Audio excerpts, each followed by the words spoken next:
The Bremo every Abeka Junction, Ewa Enkrakopo, Muna, this way chocolate drink or Sidonia, any enso, share special ice, and you monte, and a moo ayakoji, and after special drinks, and Nusu Guahudo, Lope Biano, Wombe be a day a mouse, I and Numako, any afro and Kaina, I can't boom, as your snake ID and you cast a boy. Bremo Sasso and a DST which I don't think 60 Castebono, ye try egusuo, na debedimu akutini be any.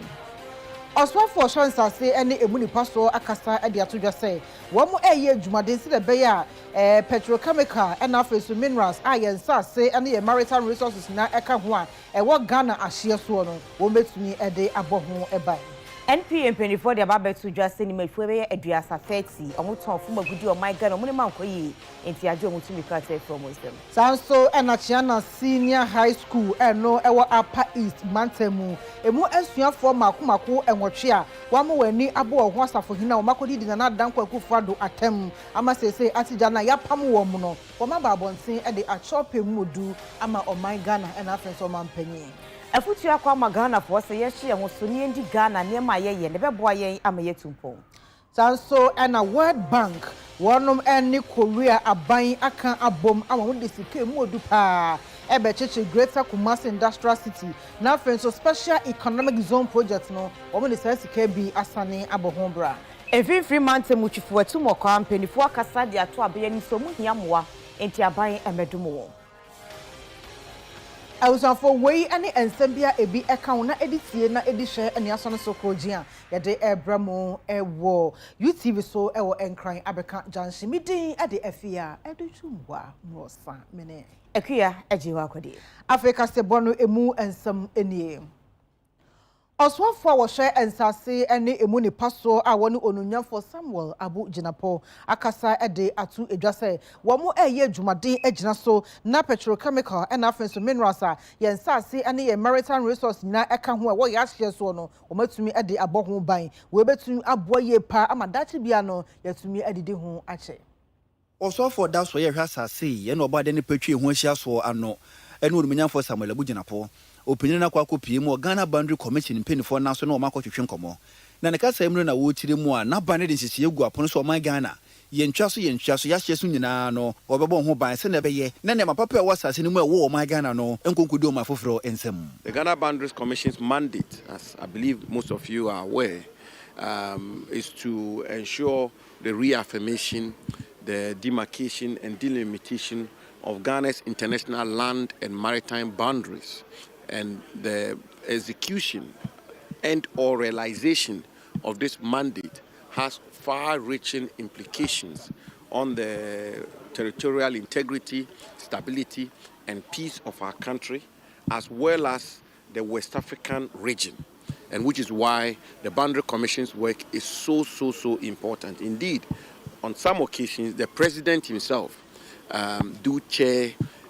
some of their meetings and lead some of the negotiations, and the President himself has been actively involved in the work of the Ghana Boundary Commission. I've been very impressed with the work they are doing here. There are a good number of challenges we have to resolve, and we will work with the Director General and the management of the Ghana Boundary Commission to resolve all of those challenges so that we will have a Boundaries Commission which is fit for purpose. So the resources, the petrochemical resources, the mineral resources, the land and maritime boundaries of our country will be firmly demarcated, delimited, and reaffirmed. Indeed, that is the mandate of the Ghana Boundary. And I'm very determined to do that. There are quite a number of initiatives that we're going to carry on with the Ivorians this year, and those were conclusive during the meeting. First, we are going to do a reaffirmation of our land boundaries, starting from April. In the end of April, we are both going to meet in Dollar Power because there are issues of Dollar Power. So we've agreed that we're going to have spent 3 days in Dollar Power to do an assessment of Dollar Power and see how best we can prevent some of the issues that come up in Dollar Power in various dimensions. And then one of the issues has to do with the ITLOS agreement. And then we also agreed on cross-border cooperation. We've agreed that the pride communities along our boundaries, we should be able to find resources to rehabilitate schools, clinics, and what have you, so that we'll be able to prevent any problems that can come out of some of these issues, problems that we have in those communities. Kwabenya ewo enkramante mbase no empendifo AC eye police balance ewo no ma beboa ama enema akoye di ama posifo no ne empendifo se balance no mu esiwia adaye bebame apartment no eye be 300 eno echi no ombehwe ama 37 DVLA omo office na ewo momayi ede aba ena police balance na eno so airport enkran no ombeyi ede aba ho we nam samo so afo abedi echi ohwensa se ne obade ne paso onimonyamfo Benito Usubio akwa bebia edan no masi akwakoduro ene pempenso moye emana akwakosi bia police for betina wodi hu djuma ye police barracks so free sempinfo wie kura obenya school ho ayaresabia ebewo mu bi filling station ebewo mu bi afemensin ne police atena yenso bewo mu bi bia ya so wonka asese obekwa akoye mechanical workshop enso ebewo mu bi na ade no so eto nchen a adankora baako ahanum ene nan ene obenya ewo honom na sa dwumadie asoye hwasase ene obade ne patwe hu hia so ne ankorankora bi di won sa hyente asapomase a wosi ede ama posifo na sa dwumadie so wowie nyina no wote won sa akora di firi hu a bia ya posifo woni DVLA for no offices ewo 37 no ye be yo mu nyina de firi ho no de o mabakwabenya se ne be na bia ne nyina no mpinifo betima sisi ho ne ho no maye kurumu a na accommodation be bia police for no omoda no na de wo kora enru 50 na nso so nam se yasuso yadwene se police fo nya ba bia se fata nyina ya ne tua se ba bia omoda no nya ni nyina na hoye ana ahote enti ne nya se be bebre enti project we no nine no umbetena mu no 504 eno ya accommodation nko a nemum yesa wo 10 2-bedroom unit bi asuso eka ho nti wo de ni na ka ho a na chese ebeduru 514 se ebetima ka se emu 312 plus 15 in 10 no plus 25 na dia no dia se ebetima ka se enkopem be next month February mo no ni awi a wo mo betimi abem se wo hwe ho no a wo be se ho na DVLA for the license office enkane no wo hu adwumadi a wo ye wo a hu so hia enti wo mo soso ya ni wo mo tena ase wo mo soso wo mo kire de wo mo hia ani ya hwe de wo no ana ya ba ha ya besi eno so ama wo ma no de ye nwie ye gusu a yesi na enche bia be 2 or 3 months no no so ebetimi ade aba awiye enti we nyina ye aban adwen pa wo se enye bibia na dabia wosa aban di sika kohyem na emum se eduru ba bi na se ye hia na aban betimi ne ankura any private businesses betimi atena se no maka omutiabom na aban na ewa asase bi a esombo a se nipa no so ebetimi aboa na wa develop na afesu so wasa asidi aban epe no amano na chese yebeka se better arrangement enti eno na akoso apart from asase no nipa no ebeba ne ho no sesei emba ne ho so wa hwe ka eni adwuma wa ye wa ha na wa obegi atom se ehia se nipa no obefata.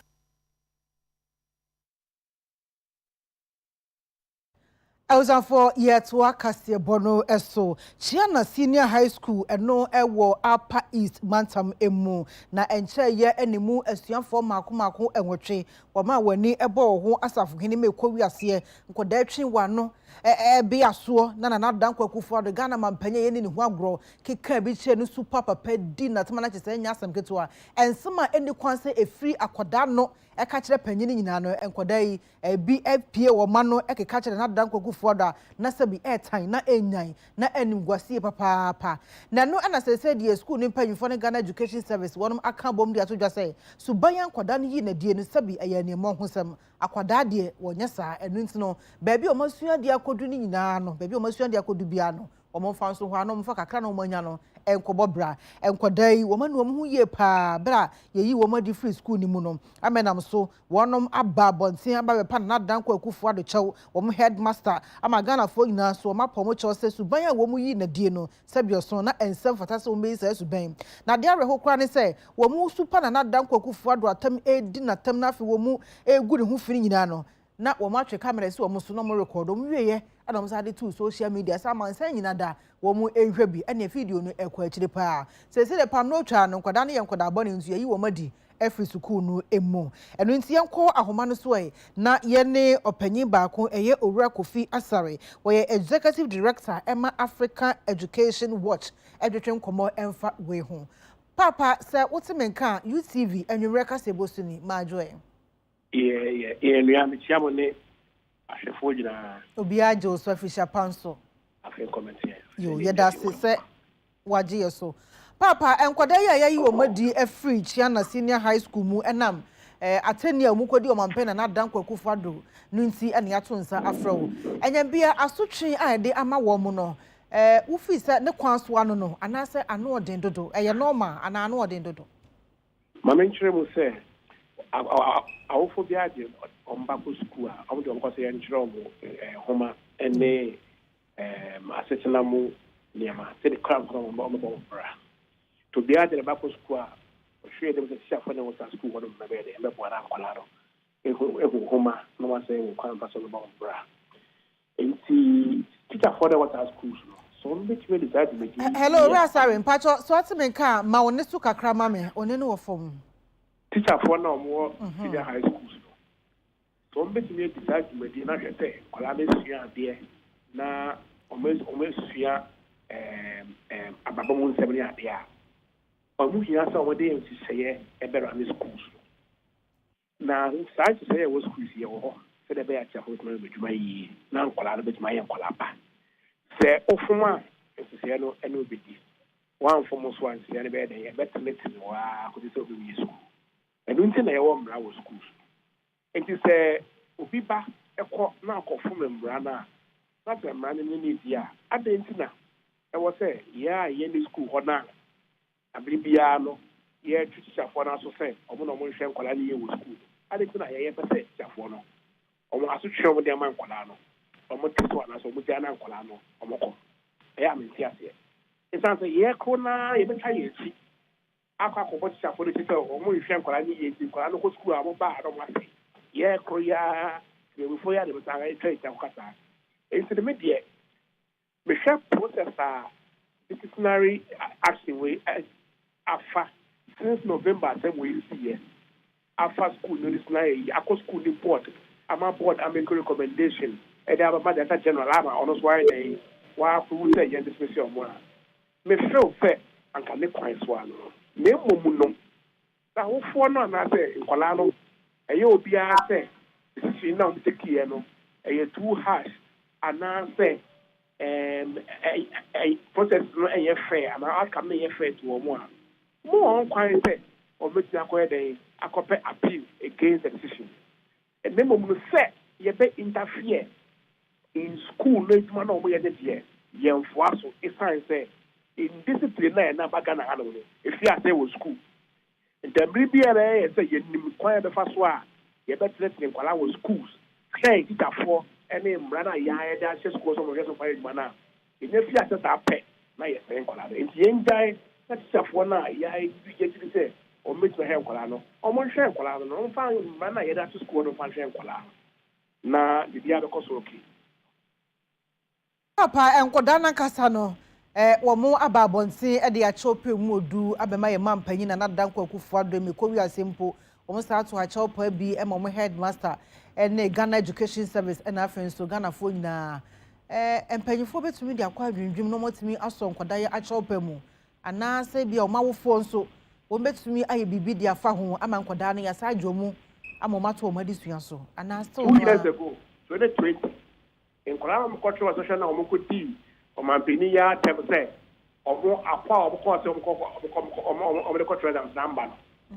no say school you already yeah eno mampeni ba no be dey o be come because in Kolam party o be boa yes on part of the Kusin, and let's be taking a demo. Between that time, let me win the company. There's a 3 other ones in our barbecue more. In Tanka Chopper, as I can't anybody, and can run yet, and can only pass Ubia school. And Kachopper and quiet bed, everyone in school. And I could look on we bar, Marco Pacho, or because we are not a battle. You can't see their chopper around your schools now. Your schools know a den of indiscipline. Obia cram to M. Or then the back, and the schooler, and their chopper, and a school. And when they run it yet, you want to put time to bra. It was schools. And yes, Opana wa schools of Akosia, Abapano. Obey you know, nice as a Mraya Juma, chopper and quan, Yedino. Obey you know, I had a say. And you know, my Shelly Pana, or more, it was an Amoria, and Amoria, and Amaboni. When we share school for the implication that is in a particular, ever have your local. Let me give you say, I got 2,000. A branch now, or good deal, and the Yantem, our Western school. Now a permanent, and command Benny and Jenna Sofa, in no jam and the coast, yeah, and can senior high school need the end, Chinano. And see on my peninsula, and I say, Penny Bia, and I said, for Penny old school company, won't you mean that them because you don't get them one, wait at all. They find say, yeah, self a year is 2018, and I and next. I'll be pure China, and it's say a percent. You might have quality and the tremor. Yama schools, no, Yama, Sena, and was school to the high schools and yet, man. It's uncertain for that. It's a Sena with the year, Jumano, and yet it's a fun necessary, on by Toye. It's almost say, on with them man by year, Juma, say the Bayan Qualano, or mid level school, no my qualapa. It's Yama schools, no, and run the schools. I am much upon and running the high schools, Namaya. Namaya interfere too much in women. Even no bribino, on by Paba, no much jump. I say, no baby, I will yet. It sounds like a carpet, you see in Jam. Yam Pesse, if you want into a stremo, Yama schools, no, and run it discipline in my head. Yo. Papa, you better say any inchimwa would de amaye. I was on for Kofi Asare, Executive Director, Emma African Education Watch. One and know what Manswa, no education common. Na sahwiyo so mrahye bedwani a wasanse oswafo wo hwe abodimunya sape amamre na afensu adwidi awodo so no waba bekasa e de atodwa asre Ghana fo se broni ade na ye papa broni ade na atre yese yase broni mu na ehwam ye die no emmoamoma no enkoye nti yenjai ne emedi Ghana de no na emma Ghana ne emma enkoye pa efise Ghana yenso ye wazo ye si ye hwe ne ye Ghana ne emma no yie na ye de enwoto so ne ye de ye adwuma ebe masika atena bebo adwuma so amenkrofo anya bi aye. Dr. Kwaku afiri ye di sansem na tudwa e wo sehwe so atoye etifido mantemu wabra no ne adehye no etwetwe nkomo ne kasa yemro na wo tiri mu wabra COVID-19 yare no eyi niti no edwo how be di o man so pa aya ne se ekọ Ukraine Russia ntokwanso nie nyina no ha wo man na kono se nyina so nanso amanten nae abaja na nanso anopa ewia ne anwumire ode nhyehyɛ egu apono so sane ebeye no oman no eniema besa fa ne ntampa edi efrabiem na aban ne ye ne chefa na oman no so enye chefa oman no so beye ne chefa de ne ye nhwe hu ni se eniema ye no oman ge na me titiru ene ye mo ne nua na keka ho no Ghana fo ebema ye nia so na ebegya sa berebia ne nkofa ma so de ene ye ne di akire no Ghana obia ni bibia ye dua no Ghana because ye dey sika $3.5 billion ene ye di kra aduane no including Talia ni Indomie no ni ade mesra mu eno de ani kire he se sika 3.5 billion eye se koma ba na di kra sa anuane no ye di ayemu ye di ye board ye di bank ye di ade ya na ye ti so fampo 1.5 billion ye balance of payment position no be so good say petrol cry ye tum cry ye hu e betumi de pushing ye touch na ma ye ni ye hwene ya di hu ade di no ye discipline no na yenni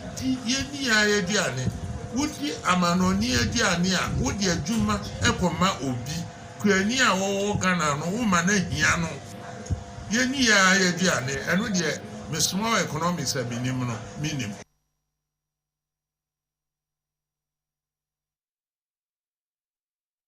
I was on for ye twe ho abasesi aye ba de akabia ye de beto am so ye kwaba.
awusanfo mo nyina kwa aba eba kase boy so na yeto so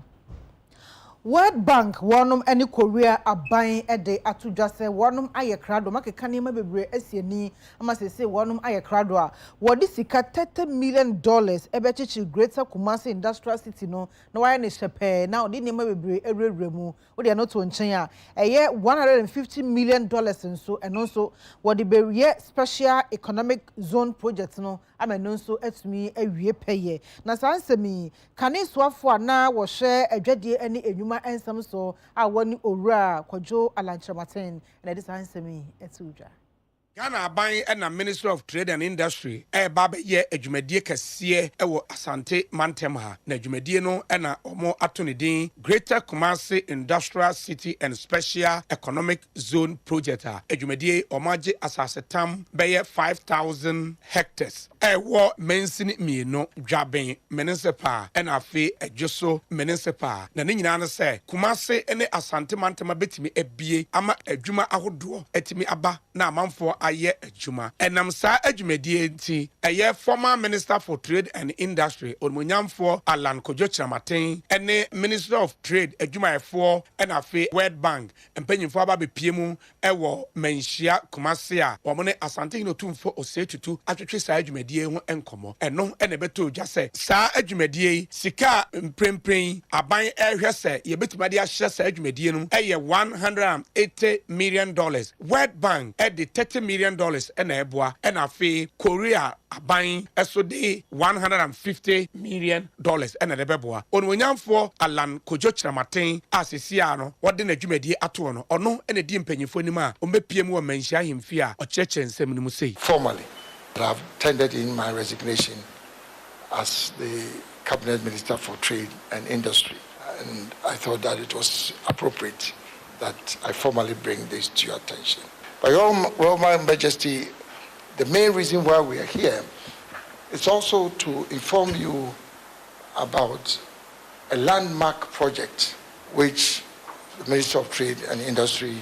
has initiated with the support of the World Bank, which is the establishment of the Greater Kumasi Industrial City and Special Economic Zone. We talk about Asian tigers, the magic about Asia. Many of them use industrial zones, special economic zones, to be able to catalyze their own development. And one of the things that, under the leadership of His Excellency the President, we are doing in Ghana under our industrial transformation agenda is also to create industrial parks and special economic zones around the country. But what we are seeking to do is going to be the legacy project. It's going to be the flagship industrial project in the whole of our country. Now the world is opening up. With the African Continental Free Trade Area, there are investors both within the country and outside the country who are seeing the opportunity that is offered by the AFCFTA to establish industrial enterprises in Ghana. We want this new industrial city and special economic zone to be the prime investment destination and the manufacturing hub for our country. World Bank Country Director ewo Ghana ha owura Pierre Frank Laporte so ekasai. What Minister talked about is support from the World Bank to the Greater Kumasi Industrial Park project, but in the context of a broader Ghana economic transformation project for an amount of $200 million, we're helping across the country, and we recently increased the amount for Kumasi to cater for the $30 million that the Minister talked about. So we're glad to note that the process of procurement for this project is advancing well, and hopefully in the next few weeks we'll be able to finalize this and actually start dispersing the money and get things going. NPA penifo de nkrata ba bontre se nyumako be aduasa 30 a omoto form agudi organ ha se no omabumra so enu nam so amaya dwomutu mikrata efro mo nsam a omo entimi nto fango ewo omaiga na mu ase ya enu ntino ye kwa omane so ne ye ne kasamafo ewo NPA adwumako nim Abdul Kudus Mohammed edi ehu enkomo eja majoe mejoso na fumso die be na sa nyumako aduasa ya yenti amajo mutu mikrata efro mo nsam okay, Mamma Chia, when you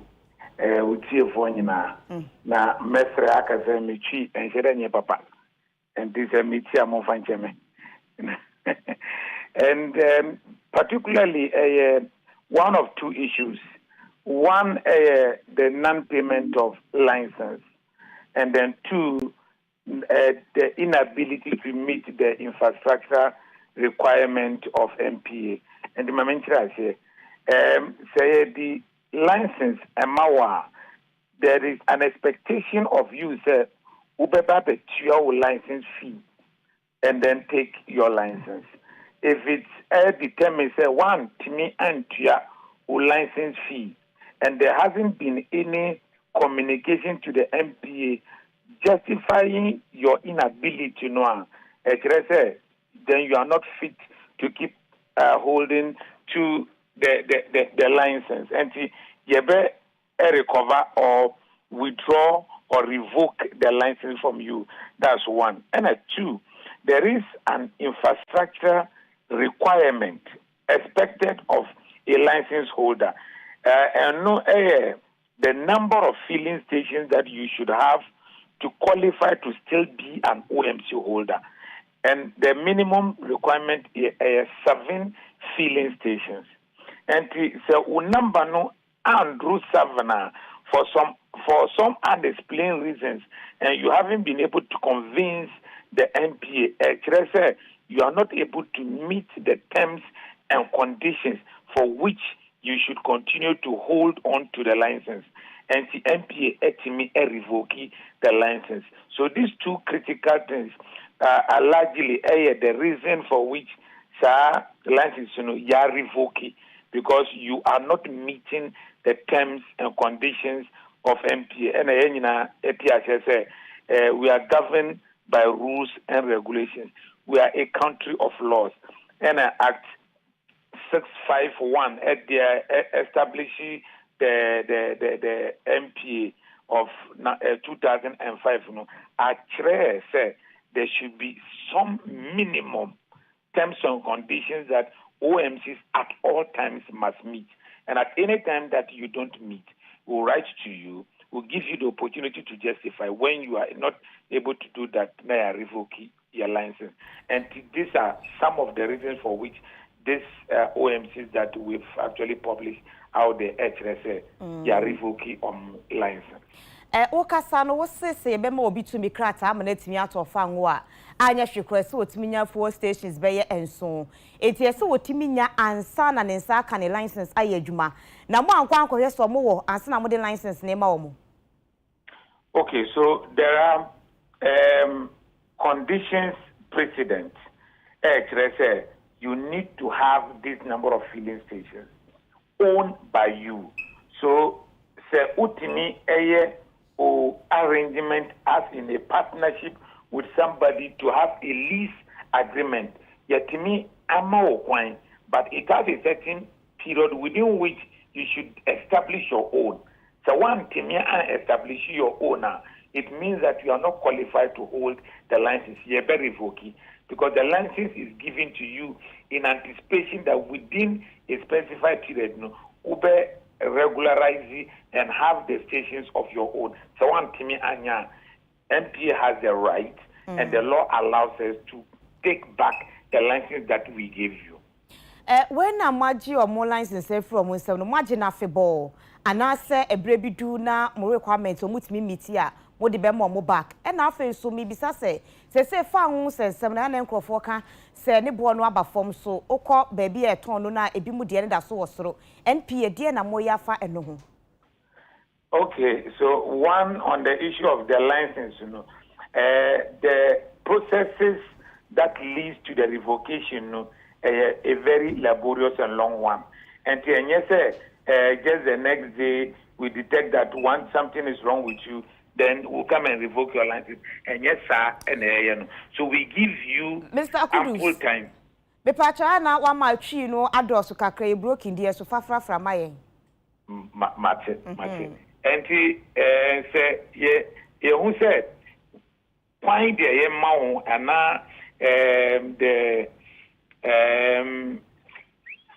the process is said, establishes betray the reason for which say unkita license no so one timia na yadi license. That's the issue of the revocation. And for now no ya revoke the license and there are no more license so the NTO ma customer ana obi and call enter into a certain business deals with them. If you do that, you are doing that at your own risk. Then the second one, the issue of prices of petroleum products. A deregulated market. Okay. Ubetimi anya, there's a 3 market women. Oma ko to buy the same shop. Oma ko tom munyoma. But some buy the market. Oma turn the same price. Because there are reasons for which one price vary to the other. Particularly in the case of fuel, no, the margins are not the same across board.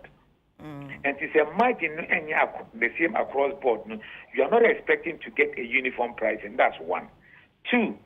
the forward rate. It could be some write-up, and it is out there, and they have quoted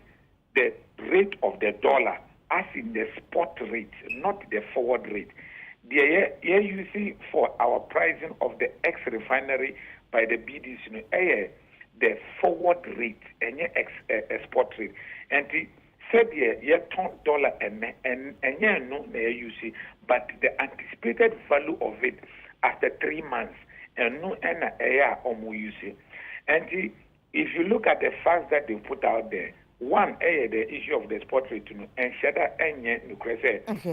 they use that spot rate in determining. But here at NPA, we have pledged to the consumer that we would always protect the interests of the consumer. And regularly, yes, we are market analysis to anticipate what the prices should be at the pump. And the market analysis, the year before the opening of this window, the prices that we're looking at the pump falls just around the same anticipation that we've made. And let me assure the public that, and yes, the OMCs out there are cheating consumers at all. And NPA, so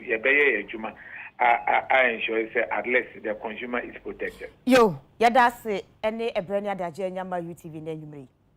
Penye ni di nkomo no eye kasamafo NPA adwumakonim ni di Abdul Kudus Mohammed. Awsanfo yesane atwe ho amabiem.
Awusanfo mu nyina kwa ba eba kase boy so na yeto aso.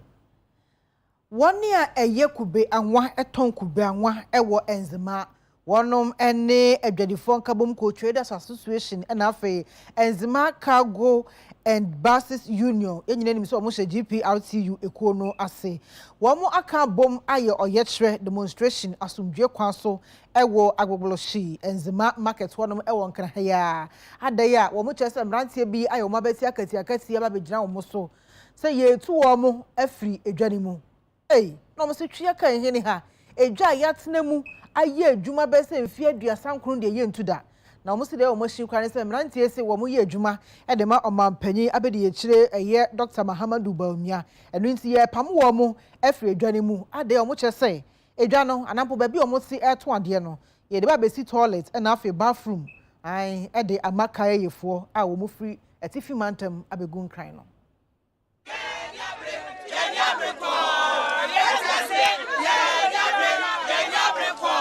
ye wa ha kwasi ada etwa mu no ansa na kwasi ada me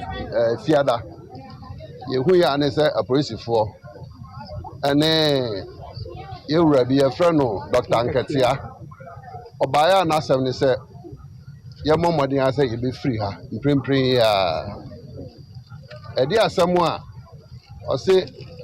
ya damfo ene ya konta ene ya incoming president si omra me ye free ha na mo be si dan hostel e de ama yenuanom kaya yefo na samwe emsa mre bi e baaye no ewura sowa ani e betra se kasa ehwehwe nsem no ana ohunu se enya de a betimi ko se kobasa no a obetwa anyonkofa edanzemafo wasemfo ene nkrahemfo no entamu a ono ntimi nye saade ti akekan ya ma hemfo no ba mu ma yetwa so ti a ina se papa no baaye na ode yewura ba o me din baaye no no kranya me anumu no anye ye de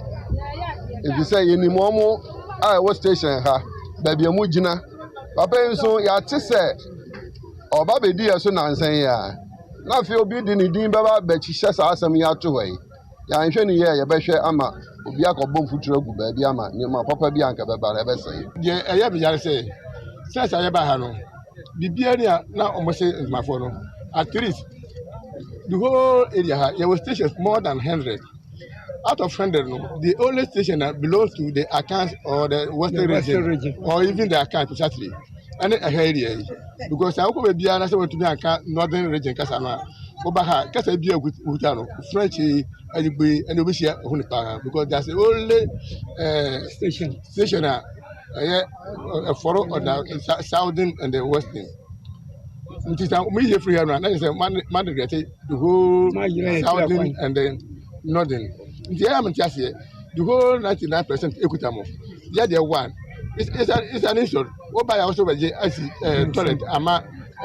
carry phone. It's an issue. It's why we the Westerners? Why we the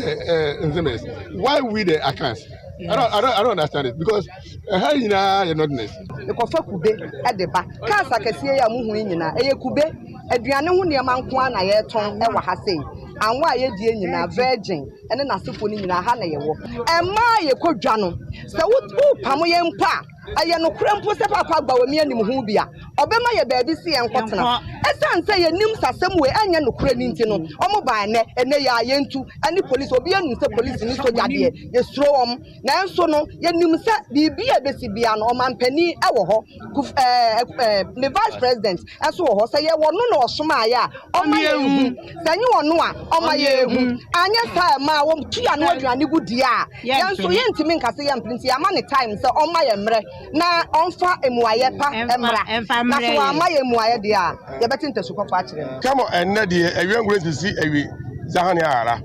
ye jinyama ya zo ma nzema ahemfo ye MPs jengben ma bia ba kebia ye bora obomodin na ba yire ho obara ke nzema western region ye gwa kompe imala boboshimo ye dekra na se betu ye fiki a ye nel ka bia ye ko bobo ye mini kakra no dike okwo nzema station a anu diko mini boko ngaro ko kpiri muti bejuaso na ba na bia bezo yinzi bema ye mene ba omi e de ke kamo ye mini so wa de robo ke adani o waye bo mo yimu ya de yesiera yenseke obadwa so hanka so zia ene no ko on ye wo susu dua ba ko ayede aban adwumayefo no eto so wo musumi akatua mu maniko yi na no eye single sponsory structure no na penifo eye ne se ombetena se no mabobo hu asa hwe ne bi mu enti ene aban agina fa ama organized labor so agina fa makwa akosi gina ye e de wabetu dwa se emfimpi mienu ene aduonu miensa 2023 single sponsory structure no penifo apagem e de ko ha mu nchemu aduasa 30% ya e be sha ase aye adwuma general no ne da na edikan atesa sha ase krompo eye adwuma dada ebrem penifo kwotena se omo kasa mu nyina adua ko benkrum se omo gitum ebeye yi eno nti no omo afoaso wona omo de omo sa hye nkrata no ase no eyo no munyafo Ignatius Bafowa oye mrahye bedwani ohwe nwuma ene apadie so Dr. Anthony Yaba oye chochoni ewo TUC ekonimu Dr. Isaac Bampo Ado Closac adwuma no panyina wo chocho ede mo no ena engineer Benjamin Arthur wono na ye executive director ede ma Fair Wages and Salaries Commissions a empenifo echire mu sesese de yatum ohamu nchemu aduasa 30%.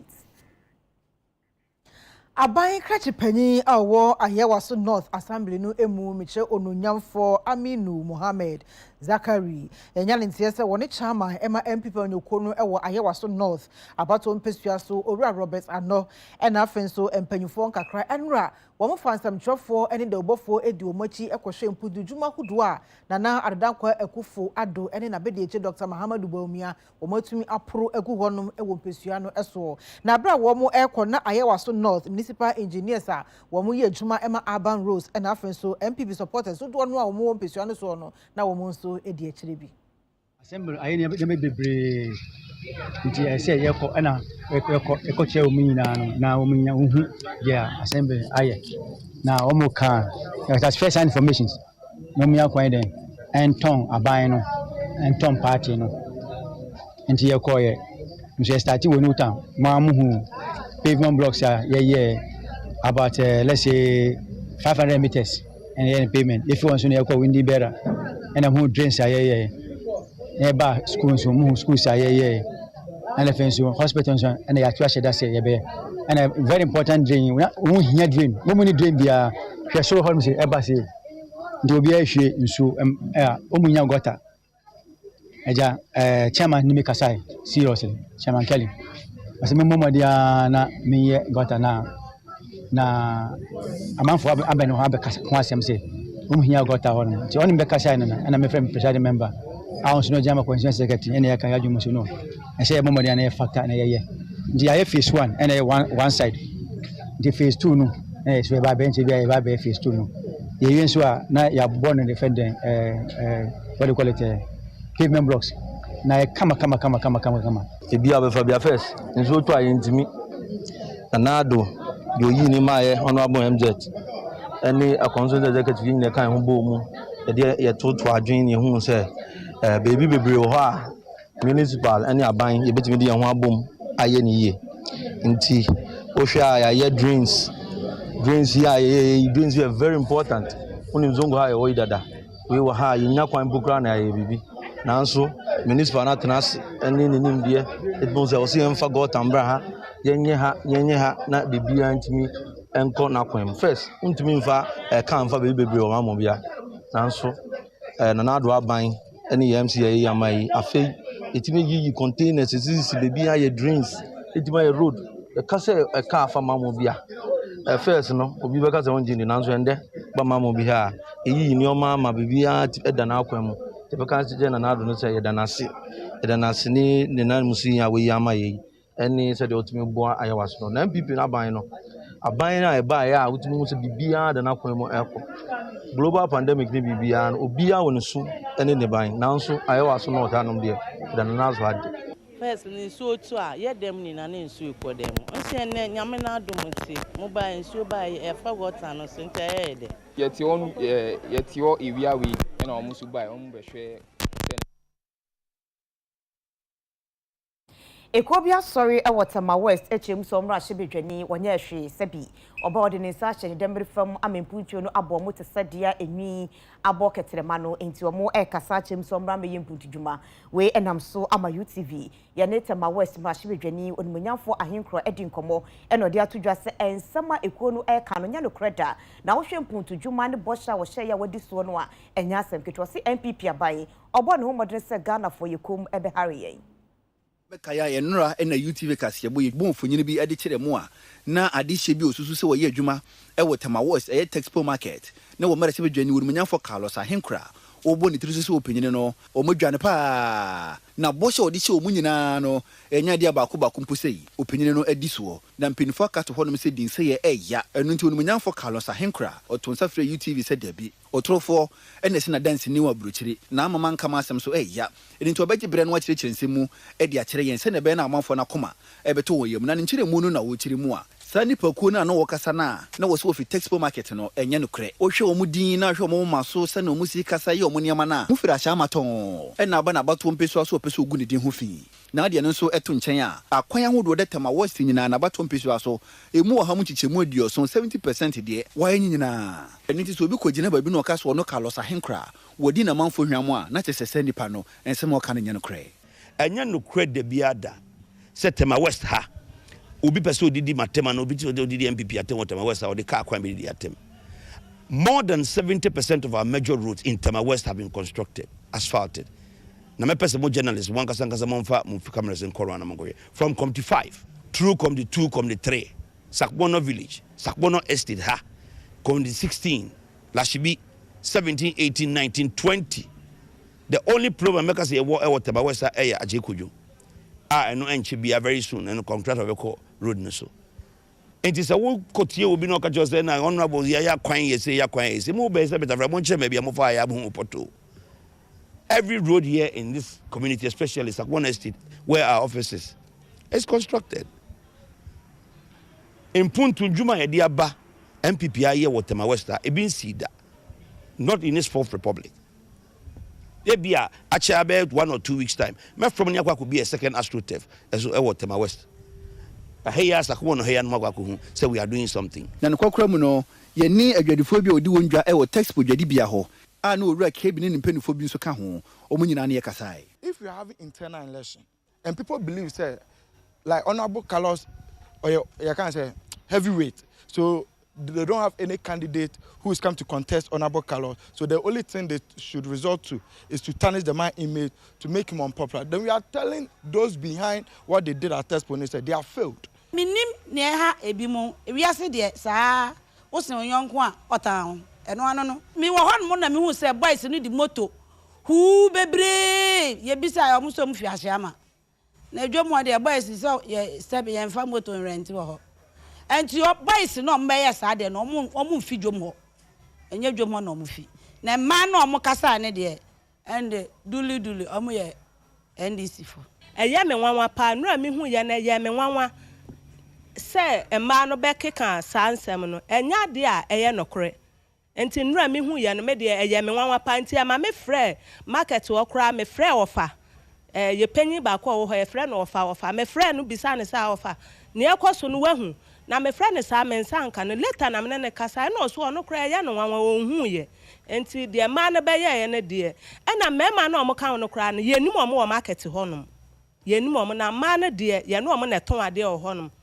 na mema ne de enim omo wo honom nti honorable de owo ye ho do se obeye market na amaye na twen no twen se de market do manso na wasa ase no so ne be free wo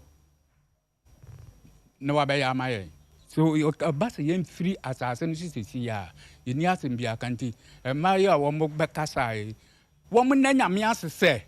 wo mo ba no pa wo mo nya ba bi tena no wo mo tadua na bo no nsia no wo mo ko fie awie abusianfo ne ha enemre eme kwan ama anwumre kase bo e wo UTV so e wo enkran abeka junction ye de nyina asie na meka mo semiti no S-Nash Beauty Care wo mo na eyeye wo mo ya de papa we eye dreadlocks a chese e fe ye pa oba afe ne da so guso ye be wo hye ne treat kama e de amount wonom e wo bubu ashi o station honom a wo mo number no e 0244 524151 0244 524151 ye do mo ase e na matade no nso ya pamo unse efe pa e no nso Pelex African Styles wo mo e na e pam ye wo mo e wo SCC Gisol Estate wonom a wo mo number no e 0243 961384 0243 961384 na classic trend omo enaye mixi no emamia efa akobeye biama wo 0558 049499 ofre just obeye bi amount sana sewa closet ehye matade 0243 508635 ofre sewa so bema wan ye fepa ne tade ne de obia size ewu bidin ade akua ajewa akode mene